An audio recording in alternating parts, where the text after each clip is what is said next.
une fois de plus, bien-aimés dans le Seigneur,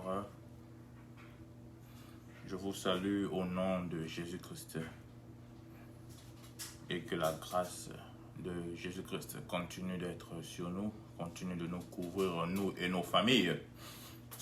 Comme toujours, comme tous les dimanches, nous sommes en live pour l'adorer, l'élever dans notre vie et ensuite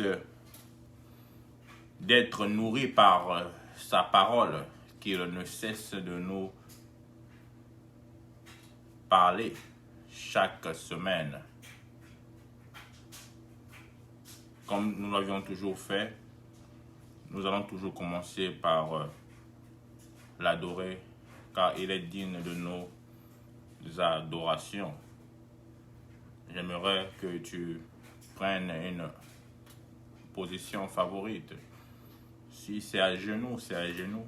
Si c'est sur tes pieds, sur tes pieds. Nous allons l'élever, l'adorer et le dire qu'il est bon dans notre vie.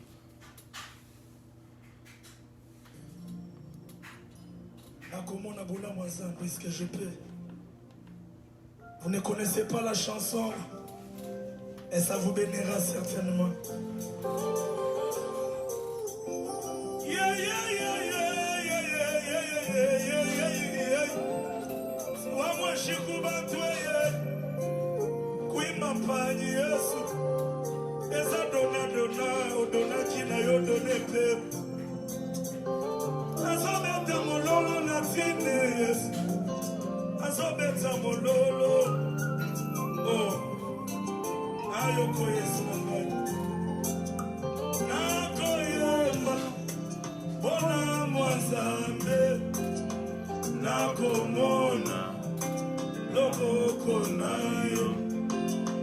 Nakoyemba. Bona mwanzambe.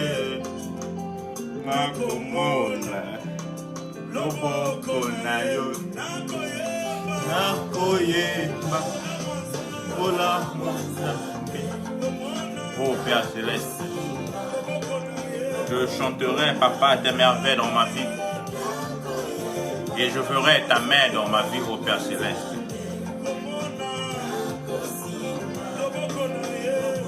Gloire soit rendue à toi. Merci pour tout ce que tu fais dans nos vies. Merci pour tes bienfaits. Merci pour ta miséricorde. Merci, Papa.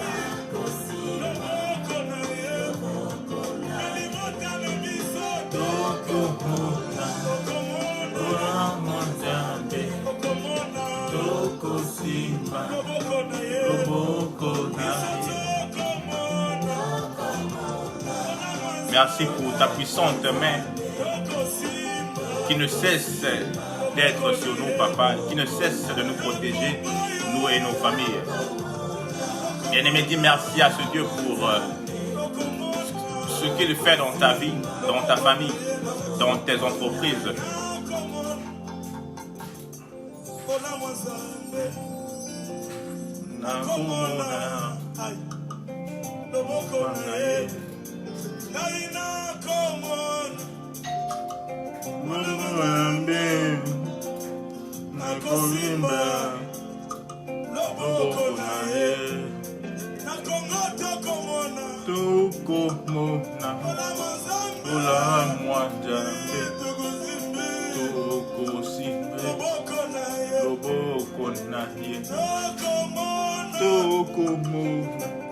Oh Père Céleste, Papa,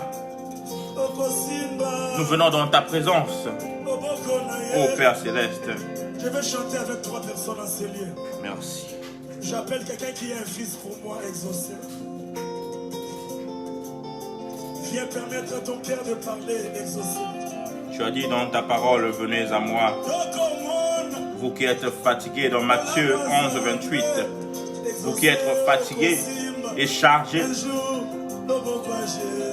Fatigués par les problèmes de ce monde, chargés des problèmes de ce monde. Ayant un état critique, papa. Mais nous venons à toi, ô Père Céleste, pour voir ta gloire dans nos vies. Ô Père Céleste,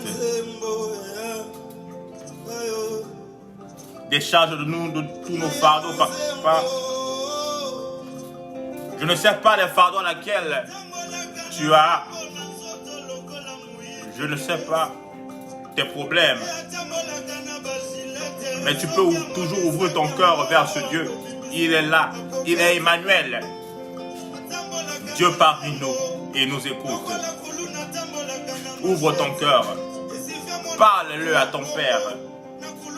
Il t'écoutera.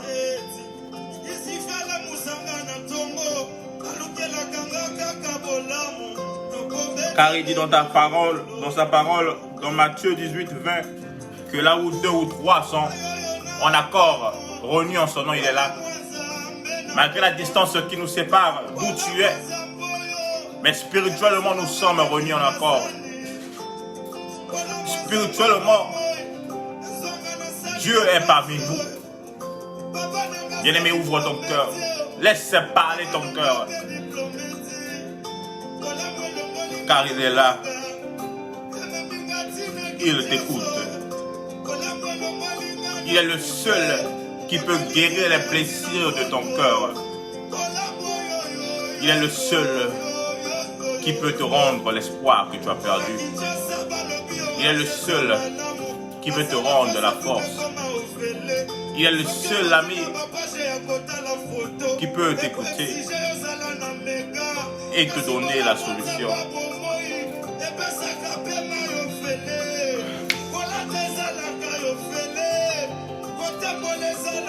Merci, oh Shaddai, Adonai, celui qui est, celui qui n'a point changé. Tu es le même hier, aujourd'hui et pour toujours. Merci, Alpha, Oméga, le commencement et la fin de toutes choses. Merci, Papa, ô Père Céleste, par ton amour, Papa, par les maîtres sur 1 Pierre 2, 24, tu nous as guéris de toutes sortes de maladies. Je ne sais pas quelle maladie tu as, mon frère, ma soeur, mais je viens de dire une chose ce soir, cet après-midi et ce matin, là où tu te trouves, dépendant de là où tu te trouves, qu'il y a un Dieu, par ses meurtrissures, il t'a sauvé de cette maladie. Si seulement tu crois en lui, si seulement tu crois à l'œuvre de la croix, tu seras aussi sauvé. Oh, merci, Papa. Merci pour ta présence, ton amour. Merci, Papa.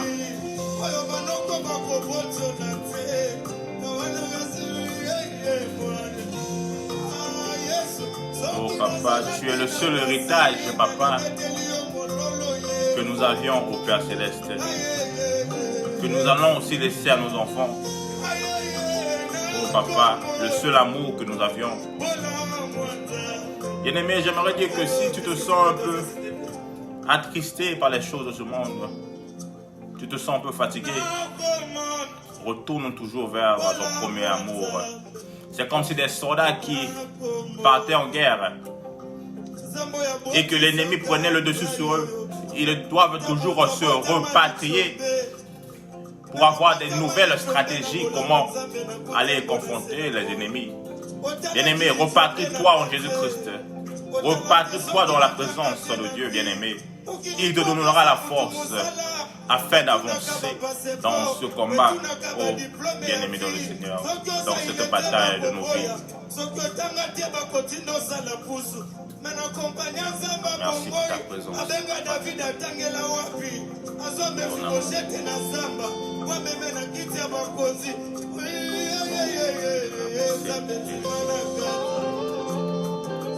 Merci, Papa.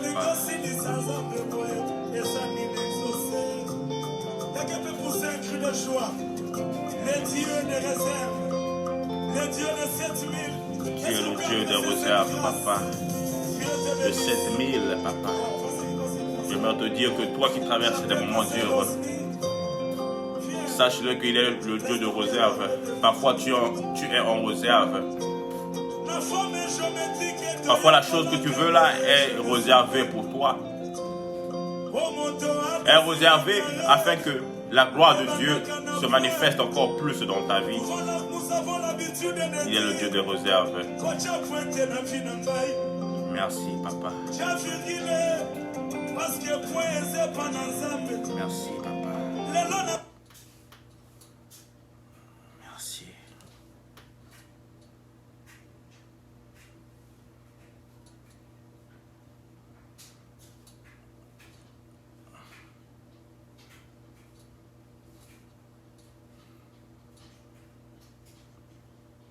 Alléluia. Hosanna, Hosanna, Hosanna. Hosanna. Alléluia.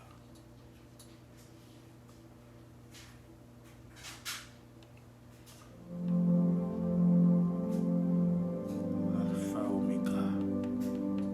Merci.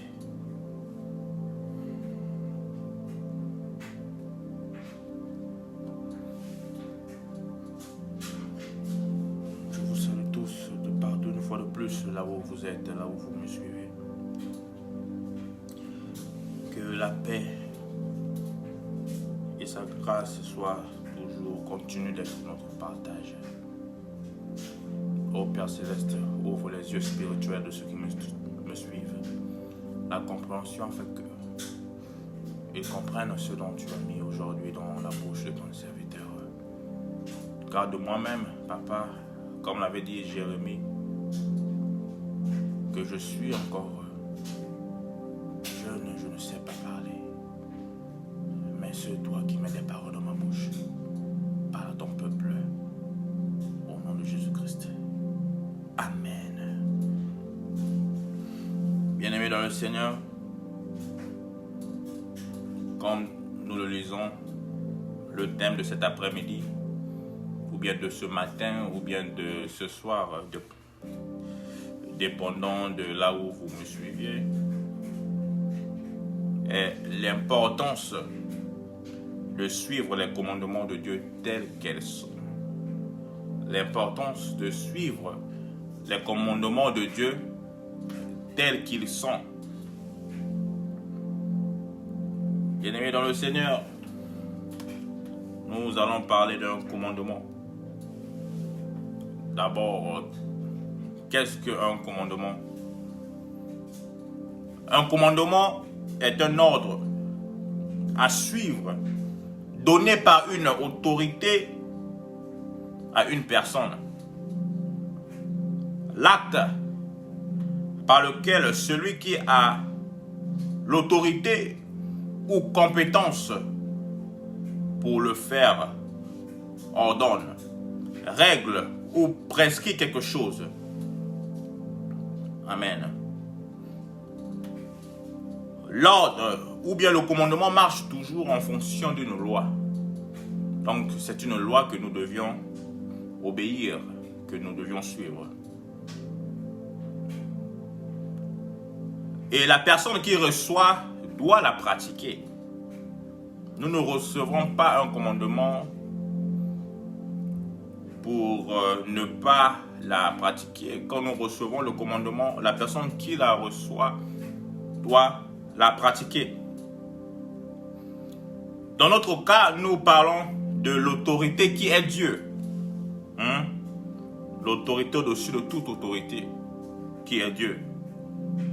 Et retenons ceci, que toute loi qui s'y trouve sur la terre, donc toute loi qui s'y trouve ici-bas, est dérivée de la loi divine. Donc, si tu voles, tu iras en prison. Et la loi divine interdit aussi le vol. Donc, toute loi que nous avions ici-bas est dérivée, donc reviennent donc à des fondements sur la loi divine. Alors, Dieu a des lois, certes, que nous devions suivre pour être en bon terme avec lui. Donc, pour être en bon terme avec lui, avec Dieu, nous devions suivre les lois de Dieu. Ça a toujours été le cas depuis le commencement, nous l'avions vu dans le jardin d'Éden. Que Adam et Ève n'ont pas su suivre le commandement de Dieu et cela a poussé le monde d'être ce que nous sommes aujourd'hui. C'était à cause du manque d'obéissance au commandement de l'Éternel. Amen. Donc je disais que pour être en bon terme avec Dieu, nous devions suivre ses commandements à la une. Alors pourquoi devions-nous suivre les commandements de Dieu? Pourquoi devions-nous suivre les commandements de Dieu? Lisons la Bible dans le livre de Deutéronome 30, verset 16. La Bible nous dit ceci. Car je te prescris aujourd'hui d'aimer l'Éternel, ton Dieu, de marcher dans ses voies et d'observer ses commandements, ses lois et ses ordonnances, afin que tu vives, bien-aimé, afin que tu vives. Pourquoi suivre les commandements de Dieu? Afin que tu vives, la première des choses, afin que tu multiplies. Donc tu quittes de 0 à 1, tu quittes de 1 à 2, au lieu que de quitter de 2 à 1, de 1 à 0. Afin que tu multiplies, tu te multiplies dans tout ce que tu fais. Dans ton travail, dans tes business, dans ta famille, dans tout ce que tu entres, dans tes entreprises. Afin que tu multiplies et que l'Éternel, ton Dieu, te bénisse dans le pays dont tu vas entrer en possession. Donc quand la Bible nous dit dans le livre de Josué 1:8 que toute terre où nous foulerons la pointe de nos pieds, nous aurons cette terre en possession, bien-aimés, ce n'est pas qu'en parler. Nous devions aussi suivre certains principes, certains commandements de l'Éternel, afin que, en les suivant, que Dieu bénisse la terre que nous entrerons. Puisque si nous ne suivons pas ces commandements, la terre à laquelle nous allons rentrer ne sera pas bénie, puisque nous avions désobéi au commandement de Dieu. Puisque nous l'avions vu, je l'ai dit que depuis le jardin d'Éden, quand Dieu créa le monde, il créa la terre, tout ça là, tout allait mieux. Mais la terre était devenue, de la manière dont nous connaissons la terre aujourd'hui, c'était à cause de manque d'obéissance. Donc si nous obéissons à Dieu, Dieu va bénir le pays dont nous aurons en possession. Ce pays, cette terre dont nous rentrerons, cette terre dont nos pieds fouleront, nous aurons cette terre en possession si seulement si nous obéissons au commandement de l'Éternel. Amen. Alors nous allons parler dans les lignes qui suivent, nous allons parler des résultats de la désobéissance et de l'obéissance au commandement de Dieu. Quels sont les résultats du moment où nous désobéissons à Dieu et quels sont les résultats du moment où nous obéissons au commandement de Dieu. Donc, nous allons d'abord parler des résultats de la désobéissance. Là où tu es, prends ta Bible dans le livre de Nombres. Nous sommes dans le livre de Nombres, verset 20. Nombre 20, de 1 à 12. Qu'est-ce que la Bible nous dit?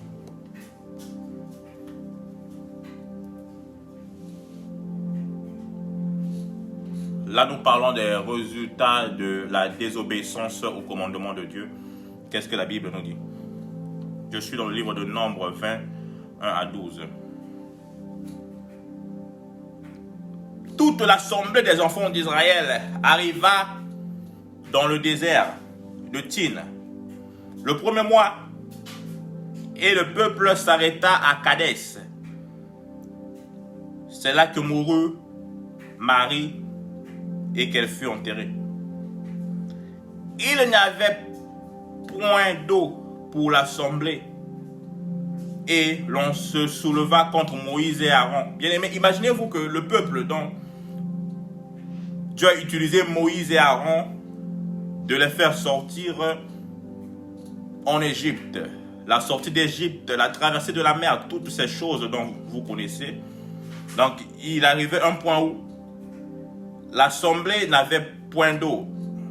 Israël n'avait point d'eau. Et il se souleva contre Moïse et Aaron. Bien-aimés dans le Seigneur. Le peuple chercha querelle à Moïse. Et ils dirent que nous n'avions que n'avons-nous expiré quand nos frères expirèrent devant l'Éternel? Pourquoi avez-vous fait venir l'assemblée de l'Éternel dans ce désert? Bien-aimés, eux plutôt, quand ils sortaient d'Égypte, ils étaient contents qu'ils sortaient. Mais maintenant, dans le désert, il n'y a point d'eau. Ils le disent que pourquoi tu nous as fait venir ici? Pour que nous y mourons? C'est ce que vous voulez, que nous mourons tous ici, nous et notre bétail. Pourquoi nous avez-vous fait monter hors d'Égypte pour nous amener dans ce méchant lieu? Hé, peuple de Dieu, ce n'est pas un lieu où l'on puisse s'aimer, un lieu qui est sèche. On ne peut même pas s'aimer quelque chose à manger ici. Et il n'y a ni figuier, ni vigne, ni grenadier, ni d'eau à boire, ni l'eau, même l'eau, il n'y a point d'eau. Nous allons tous mourir ici. Il fallait nous laisser en Égypte. Moïse et Aaron s'éloignèrent de l'assemblée pour aller à l'entrée de la tente d'assignation. Ils tombèrent sur leur visage et la gloire de l'Éternel leur apparut. L'Éternel parla à Moïse et dit: prends la verge et convoque l'assemblée, toi et ton frère Aaron. Vous parlerez en leur présence au rocher. Donc, l'Éternel a dit que prends l'assemblée, devant l'assemblée, toi et ton frère Aaron, parlez au rocher, donc parlez à la pierre, devant l'assemblée.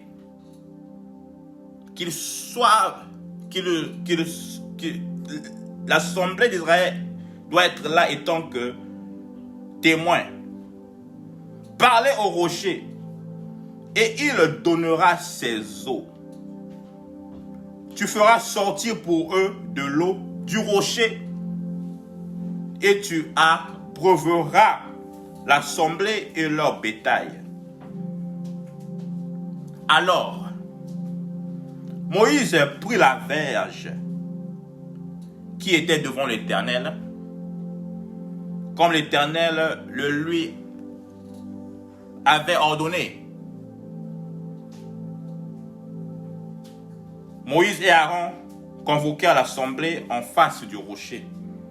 Donc, ils convoquèrent l'assemblée en face du rocher, comme l'Éternel avait ordonné. Et Moïse leur dit: écoutez donc, vous des rebelles. Dieu vous a fait sortir d'Égypte et vous rebellez parce qu'il n'y a point d'eau. Écoutez, rebelles. Est-ce de ce rocher que nous vous ferons sortir de l'eau? Moïse demanda au peuple: vous rebelles, écoutez, est-ce que ce rocher, pensez-vous que ce rocher-là peut vous faire sortir de l'eau? Puis Moïse leva la main et frappa 2 fois le rocher avec sa vierge. Bien-aimé, si tu te souviens, je venais de dire que Dieu a dit à Moïse, parle au rocher et le rocher te donnera de l'eau. Mais qu'est-ce que Moïse a fait? Moïse frappa le rocher 2 fois avec sa verge. Et il sortit de l'eau en abondance. L'assemblée but et le bétail aussi. Alors l'Éternel dit à Moïse et Aaron, parce que vous n'avez pas cru en moi. Bien-aimé, le résultat final, nous l'avions, c'est que l'eau est sortie et que l'assemblée et les bétails ont bu. Mais l'Éternel, les voies de l'Éternel, les commandements de l'Éternel n'étaient pas que Moïse puisse se frapper 1 fois, 2 fois. Mais le commandement de l'Éternel était que Moïse puisse parler. Était que Moïse puisse parler. Puisque ce rocher-là, qui se trouvait devant eux, devant l'assemblée d'Israël, était Jésus-Christ lui-même, était Dieu lui-même. Le livre de 1 Corinthiens 10, 4 nous le dit rapidement. Et qu'ils ont tous bu le même breuvage spirituel, car ils buvaient à un rocher spirituel qui les suivait, et ce rocher était Christ. Là, c'est le livre de 1 Corinthiens 10, 4 qui nous le dit. Ce rocher était Christ lui-même. Donc, Dieu l'a dit de parler. Parle, car tout a été créé par la parole. Moïse parle, comme aujourd'hui Dieu te dit de parler. Parle. Et le rocher te donnera de l'eau. Eux, ils voyaient qu'un rocher, une pierre, mais ce rocher était spirituel. Nous venons de le lire dans 1 Corinthiens 10, 4. Qui donna des breuvages. Cette eau était un eau spirituel. Malgré qu'ils l'ont pris physiquement, mais c'était un eau spirituel. Car ils buvaient un rocher spirituel qui les suivait. Et ce rocher était Christ. Donc ce rocher était avec eux. Il les suivait partout où ils allaient. Et que c'est pour cela, quand ils sont trouvés dans le désert, le rocher était avec eux. Pour leur donner cette eau. Et Dieu l'a tout simplement ordonné de parler au rocher tout simplement. Et il frappa sur le rocher. Et que c'est pour cela la première fois qu'il a frappé, le rocher n'a point donné de l'eau. C'était parce qu'il était interdit de frapper, mais de parler. Comme aujourd'hui, nous voulons faire des choses selon notre propre manière. Dieu nous ordonne, nous voulons faire de la façon que nous voyons. Mais si nous faisons les choses de la façon que nous voyons, parfois aussi que ça peut aussi marcher. Parfois aussi que nous pouvons aussi arriver au résultat. Mais il y a des conséquences. Amen. Il y a des conséquences que nous devions payer. Donc l'Éternel dit à Moïse et Aaron, parce que vous n'avez pas cru en moi pour me sanctifier aux yeux des enfants d'Israël. Donc vous avez fait des choses le contraire de ce que je vous ai dit. Donc vous ne m'avez pas sanctifié devant les enfants d'Israël. Vous ne m'avez pas élevé devant les enfants d'Israël. Vous ne ferez point entrer cette assemblée dans le pays que je lui donne. Bien-aimé. Donc, bien-aimé, c'est vraiment important de suivre les commandements de Dieu à la une. Plus que Moïse, ce geste, ce petit geste qu'il a fait, au lieu de parler, il a frappé 2 fois, l'eau est sortie. Tu sais que ce geste-là leur a coûté. Tout ce peuple n'était pas rentré dans le pays de Canaan dont Dieu l'avait leur avait promis. Donc, au lieu d'arriver dans ce pays de Canaan pour peut-être quelques jours, quelques mois, mais ça leur a pris 40 ans. Donc, ce peuple tout là, toute cette génération était morte. Même Moïse et Aaron n'ont pas pu rentrer dans Canaan à cause de ce geste. À cause de ce geste aussi simple que ce soit, mais qui a des conséquences fortes. Bien-aimé, aujourd'hui, bien-aimé, je te dis qu'il n'y a aucun péché qui est petit. Que laisse-moi, je vais faire ceci. Dieu ne va pas vraiment compter ça. Ce péché, Dieu compte. Cela, Dieu ne compte pas. Si je tue, Dieu compte. Si j'insulte, Dieu ne compte pas. Bien-aimé, il n'y a aucun péché qui est plus lourd que l'autre. Tout est péché. Amen. Gloire à Dieu. Merci, Seigneur. Donc, c'est ce que Moïse a fait. Et que retenir de cette histoire? Nous pouvons retenir ceci. Que la désobéissance est une preuve de manque de foi. Et l'obéissance sanctifie Dieu devant son peuple. Aujourd'hui, quand nous prions, souvent nous prions, nous avions l'habitude de dire « Dieu, que ton nom soit sanctifié ». Que ton nom soit sanctifié, ce n'est pas par les lèvres, mais par l'obéissance à ses commandements, à ses principes que nous sanctifions son nom.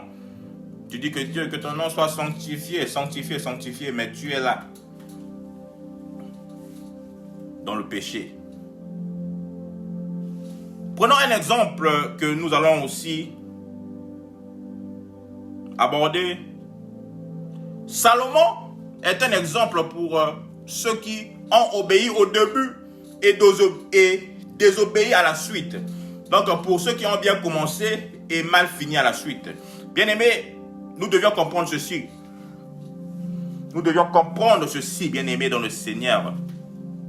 Si nous prenons des engagements à Dieu, nous devions savoir qu'elles viennent avec ces commandements, les lois et ordonnances. Donc, les ordonnances sont les lois écrites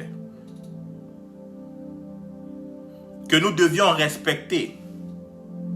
La Bible nous dit dans le livre de Luc 9, verset 62, que Jésus lui répondit: quiconque met la main à la charrue et regarde en arrière n'est pas propre au royaume de Dieu. Bien-aimés, donc des engagements que nous prenons devant Dieu. Et donc, sœur, tu as pris des engagements que tu seras dans la chorale. Mais si c'est dimanche, le pasteur t'appelle, tu as toujours des raisons. Que pasteur, hier même, j'ai dormi à l'hôpital avec l'enfant. Ah, pasteur, vraiment, aujourd'hui, je ne pourrais pas venir, je n'ai pas le transport. Que pasteur, ceci.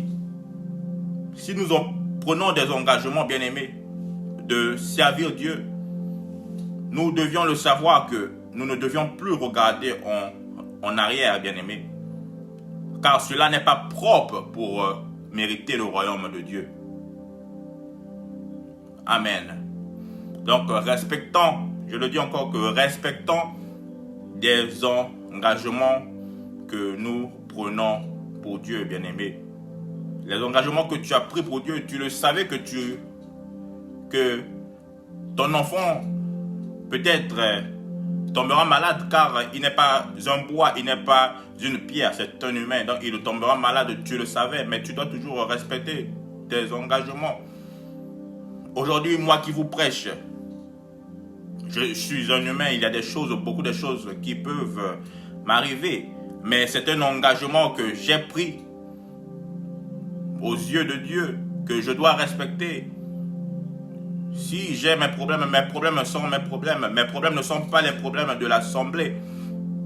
Mes problèmes ne sont pas votre problème. Moi, je dois vous apporter ce dont Dieu met en moi. C'est un engagement que j'ai eu. Amen. Donc, nous devions savoir que si nous prenons des engagements à Dieu, nous devions respecter les commandements qui viennent avec ces engagements. Sinon, il y a toujours des conséquences. Dieu peut même reprendre tout ce qu'il t'a donné. Tu as eu un engagement, Dieu t'a béni. Il peut reprendre tout ce que tu as, tout ce qu'il t'a donné à cause de la désobéissance de ton engagement, de ses commandements. Il peut même te prendre la vie. Nous l'avions vu avec le roi Saoul. Dieu l'a donné l'autorité, mais il pensait qu'il était devenu autorité au-dessus de Dieu. Et nous savions tous ce qu'il avait été arrivé. Dieu l'a ravi, ce qu'il avait donné. Dieu l'a ravi le royaume. Et Dieu l'a ravi aussi la vie. Nous l'avions vu. Ananias et Saphira, eux-mêmes, ils n'étaient pas forcés par Pierre. Pierre ne les a pas forcés que vendez votre maison et ramenez l'argent ici afin de soutenir l'œuvre. Mais eux-mêmes, ils ont décidé de vendre leur maison pour ramener l'argent afin de soutenir l'évangile. Mais en faisant cela, ils ont décidé de tricher Dieu. Ils ont décidé de ne pas respecter cet engagement.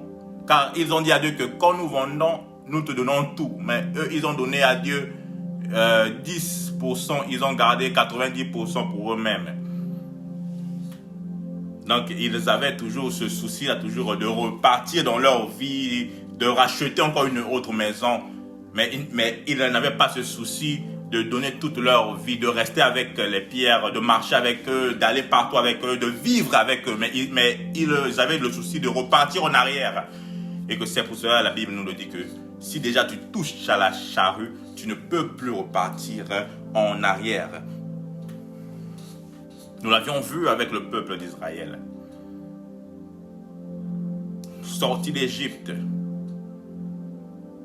ils ont décidé d'aller adorer d'autres dieux. Ils ont décidé de désobéir au commandement de Dieu. Et que c'est pour cela, au lieu de leur prendre quelques jours, ça leur a pris 40 ans dans le désert afin d'arriver à Canaan. C'est comme aujourd'hui, il y a d'autres peuples dans nos nations aussi, que rien ne marche dans la nation. Demandez-vous, est-ce que nous avions désobéi à la loi de Dieu qu'il a donnée pour notre nation, puisque Dieu parle à travers ses prophètes, il parle à travers ses serviteurs. Donc il y a certaines lois que Dieu nous donne, des commandements qu'il nous donne à suivre. Et tant que nation, nous ne le suivons pas et que c'est pour cela que nous payons des conséquences. Maintenant, nous allons parler des cas d'obéissance. Nous venons de parler des cas de la désobéissance. Nous allons maintenant parler des cas de l'obéissance. Alléluia. Bien-aimé dans le Seigneur, Abraham obéit Dieu.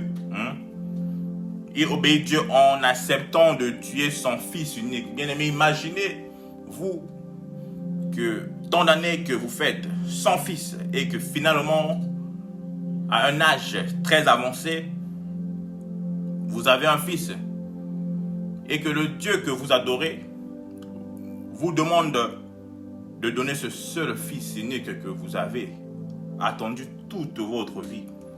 Imaginez-vous, bien-aimés, imaginez-vous quelle pression. Si vous n'êtes pas fort, bien-aimés, vous pouvez faire crise de tension. Mais Abraham a accepté. Il a accepté de tuer son fils unique qu'il avait. Et bien-aimé, Isaac représente une sémence de la foi de son père. Et que c'est pour cela que nous avions vu que toute la vie d'Isaac, Isaac était un homme de foi, qui vivait en foi.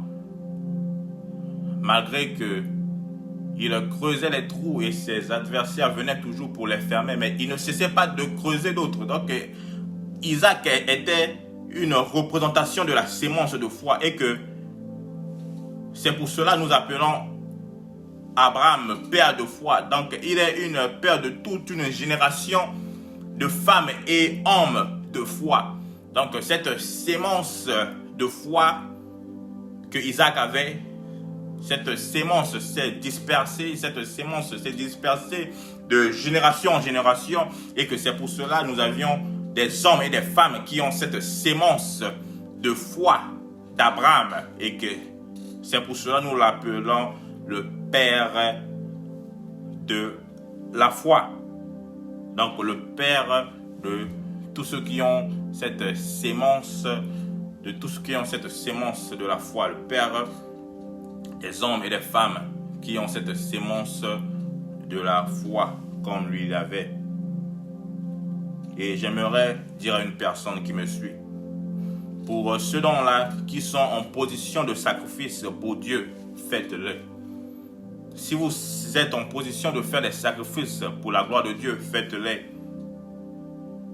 Si vous êtes en position de ne pas avoir une femme pour un moment, pour un temps donné, puisque Dieu veut qu'il soit comme ça, qu'il soit ainsi pour son ministère, pour qu'il vous emmène plus haut, pour qu'il vous élève, parce qu'il sait que peut-être qu'en ayant une femme, peut-être que votre ministère n'aboutira pas là où lui veut que votre ministère aboutisse. Faites-le. Si c'est un mari, si Dieu n'a pas encore voulu que vous ayez un mari, vous qui êtes servante de l'Éternel, faites-le. Si Dieu veut que vous puissiez marcher dans les rues pour évangéliser, si Dieu ne vous donne pas encore l'accord d'ouvrir une église, d'ouvrir un temple, bien aimé, faites-le. Parfois, en marchant dans les rues, vous allez amasser plus d'âmes pour l'Éternel si vous ouvrez l'église. Puisque beaucoup d'âmes sont dans des maisons. Donc, eux, ils ne viennent pas à l'église. Malgré qu'ils ne viennent pas à l'église, mais Dieu va te envoyer dans les rues pour que le message leur apparaisse, que le message aille chez eux. Donc, faites-le. Il avait un serviteur de Dieu, grand serviteur de Dieu, dont Dieu l'avait dit de tout laisser en Europe, d'aller dans la forêt, de vivre avec les Bantous. Et il a laissé ses voitures, ses maisons, ses habits. Il n'avait rien et il allait vivre dans la forêt. Et il viva dans la forêt jusqu'à ce que la mort le trouva. Donc il a évangélisé dans la forêt, bien aimé.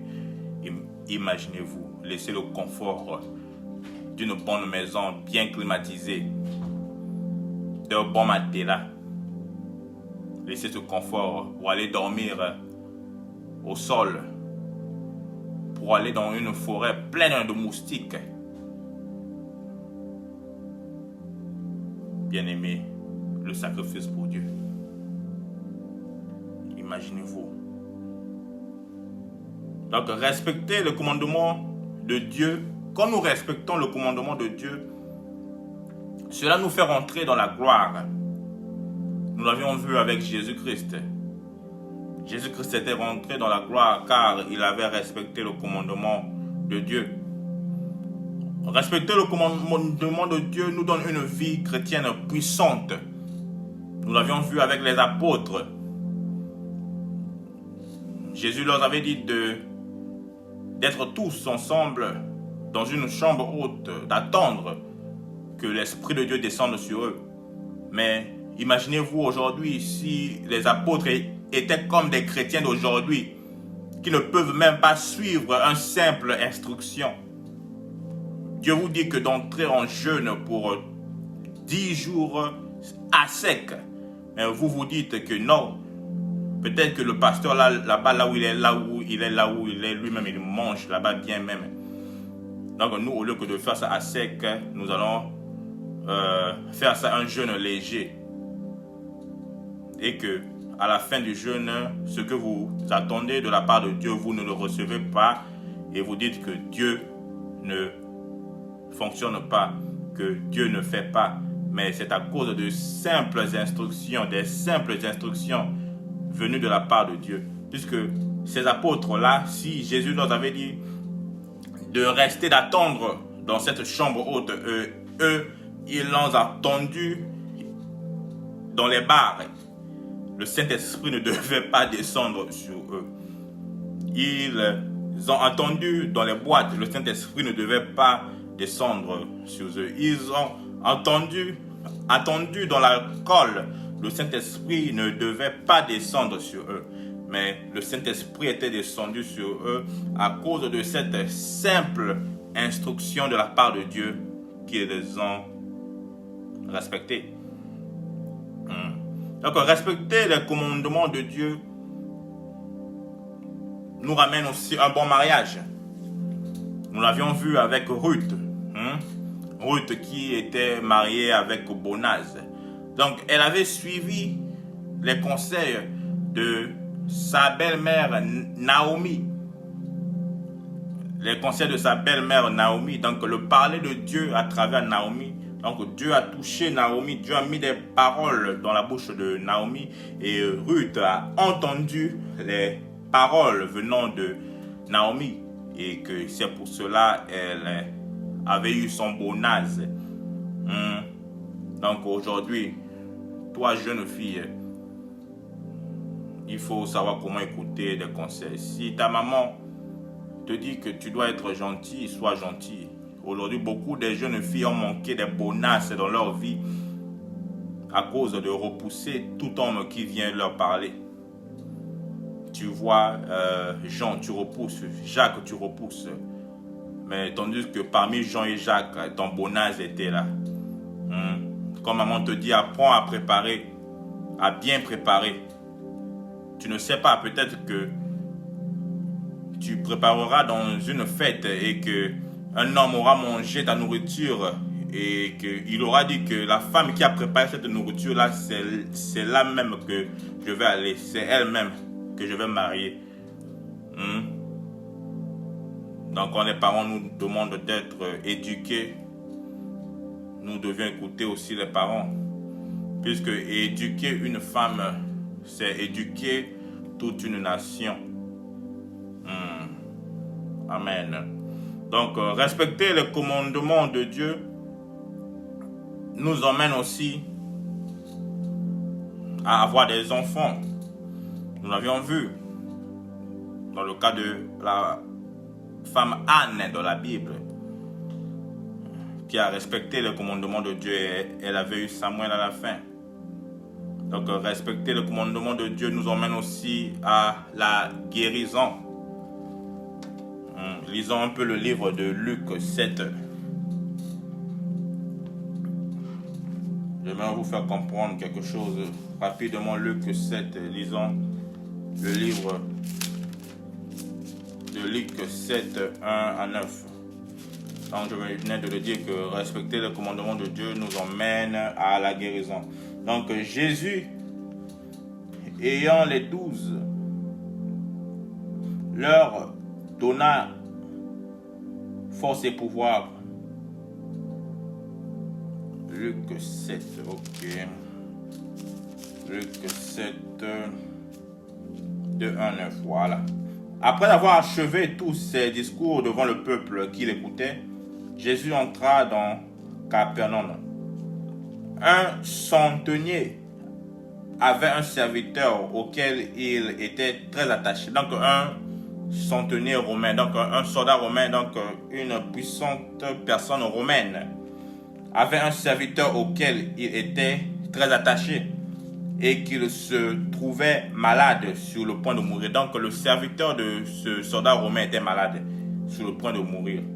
Donc étant entendu parler de Jésus-Christ, il lui envoya quelques anciens des Juifs pour le prier de venir guérir son serviteur. Ils arrivèrent auprès de Jésus et lui dressèrent d'instantes supplications, disant, il mérite que tu lui accordes cela, car il aime notre nation. Car ce soldat, malgré étant romain, mais il aime notre nation, il mérite que tu lui accordes cela, Jésus-Christ. Là, c'est ce que ces anciens juifs disent à Jésus. Il mérite ça vraiment, que tu l'aides vraiment. Il aime notre nation. Il aime notre nation et c'est lui qui a même bâti notre synagogue. Et Jésus étant allé avec eux, n'était guère éloigné de la maison. Il n'était même pas encore arrivé de la maison de ce monsieur romain, soldat romain, quand le centenier envoya des amis pour lui dire. Donc Jésus n'était même pas encore arrivé de sa maison. Il envoya ses amis, ce soldat romain envoya ses amis pour dire à Jésus, Seigneur, ne prends pas tant de peine pour venir chez moi, car je ne suis pas digne que tu entres sous mon toit. C'est aussi pour cela que je ne suis pas cru digne d'aller en personne vers toi. Donc, il ne se trouvait pas digne d'aller voir Jésus, ni Jésus venir le voir. Car il s'était dit peut-être que parce qu'il est romain, il n'est pas juif, donc il n'était pas digne. Donc, eux, ils avaient des dieux étrangers, donc ils n'étaient pas vraiment dignes d'être dans la présence de Dieu, de Jésus-Christ. Car moi, qui je suis soumis à des supérieurs, j'ai des soldats sous mes ordres. Lui, il dit que car lui, il a des soldats sur ses ordres. Et il a aussi des supérieurs. Mais il a des soldats sur ses ordres. Et il dit ceci. Quand je dis à l'un, va, et il va, et à l'autre, viens, et il vient. Et à mon serviteur, fais cela, et il le fait. Donc, quand lui, il ordonne, ceux dont ils sont soumis, le font. Et lorsque Jésus entendu ces paroles, il admira ce soldat et se tournant vers la foule qui le suivait, il dit, je vous le dis, même en Israël, je n'ai pas trouvé aussi une grande foi. Bien aimé, donc ce soldat a dit à Jésus-Christ que dis seulement un mot. Dis seulement un mot. Tu n'as pas besoin de venir me voir. Je ne suis pas digne d'être dans ta présence. Mais dis seulement un mot. Donne un commandement, un ordre. Et mon soldat et mon serviteur sera guéri. Donc ce soldat a vu que Jésus-Christ était autorité au-dessus de lui. Autorité au-dessus de toute autorité. Il a dit qu'en un mot de Jésus-Christ, que son serviteur sera guéri de la maladie dont il avait. Donc, en respectant les commandements de Dieu, nous sommes guéris de la maladie. En respectant les commandements de Dieu, nous sommes élevés. Nous l'avions vu dans le cas de Joseph. Toute sa vie, il a marché en respectant les commandements de Dieu. Il a été élevé vers la fin. En respectant les commandements de Dieu, nous reconstruisons tout dans nos vies. Nous l'avions vu dans le cas de Néhémie dans la Bible, qui avait reconstruit le mur du temple. Donc, en respectant les commandements de Dieu, nous avons la sanctification. Nous l'avons vu dans le cas de Marie de Magdala, qui était possédée par des mauvais esprits, délivrée par Jésus-Christ. Donc, en respectant les commandements de Dieu, nous avions une croissance spirituelle. Nous l'avions vu dans la Bible, dans le cas de Jérémie, dans le livre de Jérémie. Jérémie dit qu'il était encore un enfant, il était encore jeune. Mais en respectant les commandements de Dieu, Jérémie n'était plus ce jeune spirituellement, n'était plus ce bébé spirituellement, mais il grandit en croissance spirituelle, car il avait respecté les commandements de Dieu. Donc, en respectant les commandements de Dieu, nous avions une vie de victoire. Imaginez-vous que Gédéon, qui n'avait même pas encore combattu une bataille de sa vie, même pas une bataille. Dieu l'avait appelé déjà vaillant héros. Même pas une bataille, Dieu l'avait déjà appelé vaillant héros. Et il voulut prendre 22 000 soldats. Donc de 22 000 soldats à 300 soldats. Donc il voulut prendre 22 000 soldats pour aller dans ce bataille contre Madian. Mais Dieu a dit que non, si je le laisse prendre 22 000 soldats, c'est tellement trop. Il va gagner ça facile et ma gloire ne sera pas vue. Donc Dieu a réduit de 22 000 à 300 soldats, bien-aimés. Donc toi qui me suis parfois, tu te dis que j'ai besoin de beaucoup d'argent pour faire ce business, pour faire cela. Bien-aimé, commence avec ce que tu as. Toi qui te dis que je n'ai pas des connaissances, que je ne suis pas connu, que je n'ai personne à m'aider, bien-aimé, fais ce que tu peux. C'est dans le peu que Dieu va t'élever. Toi qui te dis que je ne suis pas d'une famille riche, notre famille n'est même pas connue, qui va nous aider? Bien-aimé, tu es dans une famille riche, c'est la famille du roi des rois. Tu es le prince, tu es une princesse. Fais ce que tu veux faire et commence. Dieu va t'aider. Et tant que femme, tu te dis que je suis une femme dans la société. La société est une société pleine d'hommes. Cela, je ne pourrais pas le faire. Fais ce dont tu veux faire. Dieu sera avec toi. Tu te dis que je suis handicapé, que je ne marche pas. Que je suis handicapé, je ne regarde pas, je n'ai pas de vue, que je ne marche pas. Mais rien n'est impossible à Dieu. Tu te dis que je suis faible. Rien n'est impossible à Dieu. C'est le Dieu qui nous donne la force. Fais ce dont tu veux faire. Et Dieu sera avec toi de la manière qu'il a dit à Gédéon que je serai avec toi. Merci Seigneur Jésus-Christ. Nous sommes arrivés à la fin. J'aimerais conclure avec ces passages que nous allons lire.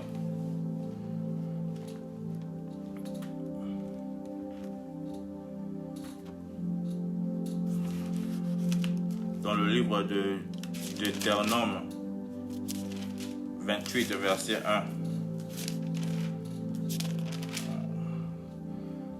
Deutéronome 28, verset 1 nous dit ceci. Si tu obéis à la voix de l'Éternel, ton Dieu, en observant et en mettant en pratique tous ces commandements que je te prescris aujourd'hui, l'Éternel, ton Dieu, te donnera la supériorité sur toutes les nations de la terre. Si tu observes toutes les choses que nous venons de dire, tous les commandements de Dieu, l'Éternel te donnera la supériorité sur toutes les nations de la terre. Tu domineras la terre et rien ne te dominera. Lisons encore un autre verset. Le livre de Deutéronome 10, 12 à 13. Qu'est-ce que la Bible nous dit? Deutéronome 10, 12 à 13. La Bible nous dit ceci. Maintenant, Israël, que demande de toi l'Éternel, ton Dieu? Si ce n'est que tu craignes l'Éternel, ton Dieu, afin de marcher dans toutes ses voies, d'aimer et de servir l'Éternel. Donc de marcher dans toutes les voies de l'Éternel, de l'aimer et de le servir. Donc si nous ne marchons pas dans ses voies, nous n'aimons pas l'Éternel. Nous devions marcher dans ses voies. Toi qui te dis que Dieu, je t'aime, marches-tu dans les voies de Dieu?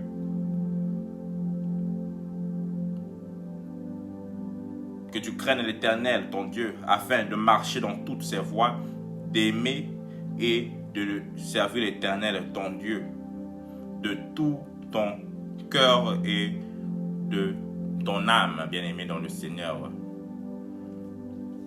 Et nous allons lire le dernier passage que nous avions. Dernier verset dans le livre de Galates 5, verset 14. Allez, la Bible nous dit, Galates 5, verset 14, qu'est-ce que la Bible nous dit? Merci Seigneur Jésus-Christ. Galates 5, verset 14, la Bible nous dit simplement que de tous les commandements de l'Éternel, elle se résume par l'amour. Donc, bien-aimés dans le Seigneur, donc, de tous les commandements de l'Éternel, elle se résume dans l'amour. Donc, sans amour, si nous n'avions pas l'amour en nous, tout simplement, nous n'obéissons à aucun commandement de l'Éternel. Merci pour ce temps que vous m'avez accordé et que Dieu soit béni. Je laisse le reste de la journée de ce soir entre les mains de Dieu pour vous. Que Dieu vous protège, qu'il vous garde. Que ce message ne reste pas seulement dans le cœur, mais qu'il soit en action dans votre vie afin que vous puissiez avoir des fruits. C'est au nom de Jésus-Christ que j'ai ainsi prié. Amen. Bonne soirée à tous et bon dimanche.